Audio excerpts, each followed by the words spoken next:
Masih seputar obesitas. Kali ini opini saya Dr. Oi mengajak Anda untuk membahas bagaimana prinsip dalam menurunkan berat badan dalam mengatasi obesitas. Yang pertama adalah perubahan pola pikir atau mindset. Jadi Anda harus merubah mindset Anda.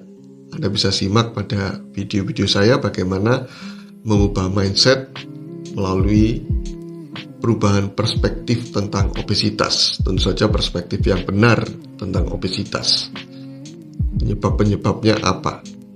Ya, dan cara mengatasinya tentunya. Perbanyak informasi untuk mengatasi obesitas sehingga Anda bisa mengubah mindset Anda. Kemudian berikutnya adalah perubahan pola makan. Lakukan senatural mungkin, sealami mungkin dengan makanan yang sehari-hari Anda bisa dapatkan. Mengapa demikian? Karena pola makan ini ketika Anda sudah memilihnya, pola dietnya, maka sebaiknya Anda melakukannya seumur hidup, menjadi suatu kebiasaan baru bagi hidup Anda untuk mengatasi obesitas, bukan sebagai diet yang on off, ya, tetapi terus dilakukan. Berikutnya adalah perubahan aktivitas, pola aktivitas Anda. Diharapkan Anda lebih aktif, bukan lagi sedentary alias tidak inaktif, tidak aktif dalam gerakan fisik Anda. Itu sangat baik kalau Anda banyak bergerak, karena otot Anda akan terlatih. Otot itu adalah yang menghabiskan kalori bagi Anda. Jadi energinya di situ. Tidak khawatir lagi terjadi obesitas ketika otot-otot Anda baik dan terbentuk. Ya.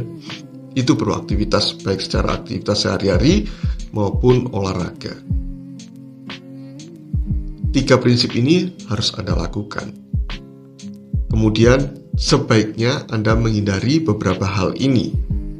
Yang pertama, antara lain, pikirkan ketika ada tawaran untuk suplemen atau makanan khusus untuk menurunkan berat badan. Sebenarnya tidak ada makanan khusus untuk menurunkan berat badan. Asal Anda bisa mengatur diet sehari-hari Anda, maka Anda tidak memerlukan makanan ini, baik dalam bentuk makanan sendiri, makanan itu sendiri, ataupun dalam bentuk suplemen. Anda tidak perlu suplemen untuk menurunkan berat badan, karena nanti Anda akan tergantung pada suplemen maupun makanan ini. Padahal diharapkan Anda melakukannya sampai seumur hidup Anda. Ya, tetap melakukan sebagai pola baru kebiasaan. Dan tentu saja pastinya suplemen atau makanan khusus untuk menurun berat badan itu harganya relatif mahal. Nah, karena harus beli terus-menerus, maka kemungkinan akan discontinue. Artinya Anda tidak mampu lagi membelinya. Ketika stop makanan atau suplemen tersebut, maka akan terjadi rebound. Yang semula ditahan menjadi loss lagi. Berat badan akan membesar dengan lebih cepat daripada penurunannya. Nah, itu faktor negatifnya. Karena itu, kalau menurut saya, sebaiknya Anda tidak mengkonsumsinya makanan tambahan atau makanan yang diklaim bisa menurunkan berat badan atau suplemen yang diklaim bisa menurunkan berat badan. Ya. Kemudian berikutnya yang kedua adalah obat-obatan. Meskipun dari dokter, tolong tanyakan kepada dokternya, apakah saya bisa permanen? Berat badan saya bisa turun terus, ya, artinya turun sampai ideal, dan ketika obat ini dilepas, apakah terjadi rebound atau tidak, ya, kembali naik atau tidak. Tanyakan dulu sebelum Anda mengkonsumsi ini. Bila jawabannya adalah tidak bisa menahan selamanya, pikirkan, ya. Tanyakan ke dokternya yang meresepkan ataupun siapapun yang memberikan, kalau saya tidak mengkonsumsi obat ini, apa akibatnya? Kemudian tanyakan juga efek samping dari obat ini.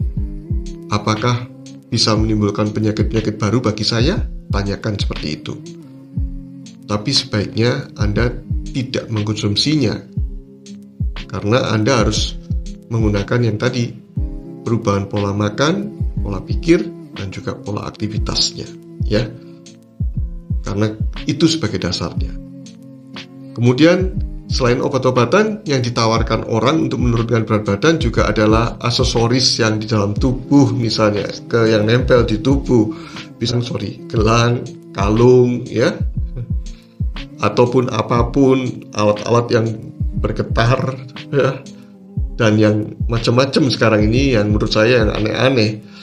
Memang menurut saya belum terbukti secara ilmiah bisa menurunkannya. Dan kembali lagi seperti pada makanan tadi, makanan tambahan atau suplemen ataupun obat-obatan, Anda akan tergantung dengan alat ini jadinya. Kalau tanpa alat ini mungkin bisa kembali meledak berat badan Anda, ya. Berat badan Anda yang meledak, membesar lagi jadinya. Nah, itu yang perlu dipikirkan jadinya. Kalau menurut saya tetap pada 3 prinsip tadi. Kembali lagi, pola pikir, pola makan, dan pola aktivitas diatur. Atasi sesuai dengan penyebab dari obesitas. Penyebab obesitas adalah multifaktorial. Yang pertama adalah pola pikiran, ya, mind management. Kalau stres, maka orang cenderung menjadi obesitas. Dan stres ini menyebabkan kurang tidur. Orang yang kurang tidur juga cenderung akan obesitas dan terganggu kesehatannya. Kemudian pola makan yang salah. Pada tayangan sebelumnya saya sampaikan pola makan manusia kekinian atau orang-orang kekinian ini adalah bisa sampai 6-7 kali sehari.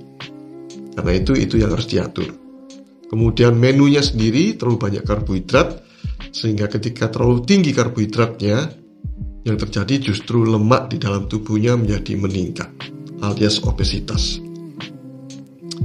Kemudian kurang gerak, baik secara gerak aktivitas sehari-hari maupun olahraga. Karena ini berhubungan dengan otot Anda. Semakin baik otot Anda, semakin banyak otot Anda, maka seperti mobil cc-nya gede. Gak khawatir ketika ada asupan makanan berlebihan ke dalam tubuh kita, dibakar oleh otot ini. Tapi kalau otot Anda kurang, maka Anda akan cenderung menjadi obesitas. Nah, berdasarkan prinsip ini, berdasarkan penyebabnya, atasi penyebabnya, maka Anda akan mendapatkan berat badan yang ideal. Semoga informasi ini bermanfaat bagi Anda. Bila bermanfaat, silakan bagikan, bisa di-share, like, dan komen di bawah ini agar kita bisa berdiskusi. Mungkin sharing bagaimana keberhasilan Anda mengatasi obesitas. Terima kasih sudah menyaksikannya. Salam sehat dari saya, Dr. Oi.